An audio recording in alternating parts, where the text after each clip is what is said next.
In this video, we're gonna check if we can use Quick Share on Samsung Galaxy S26 with AirDrop on iPhone. So in order to make it work in theory, you should be able to set AirDrop to everyone for 10 minutes, and then you should be able to find iPhone on the list of Quick Share devices that are available nearby. So we're gonna test that. We're gonna go to the gallery. There we go. I'm gonna use an example photo over here, and I'm gonna try to share it. And let's go to the Quick Share. And unfortunately, iPhone is not listed over here.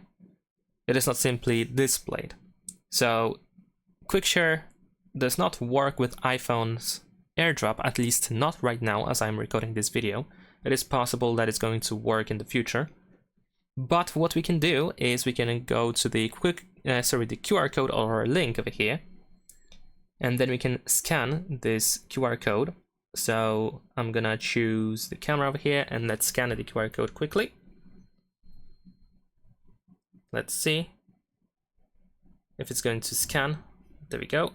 We're gonna open it in the Chrome browser, and as you can see, now we have the option to download. So it is not exactly the desired result, but we can still use Quick Share in case we need to somehow transfer files. And that is pretty much it. Leave a like and subscribe.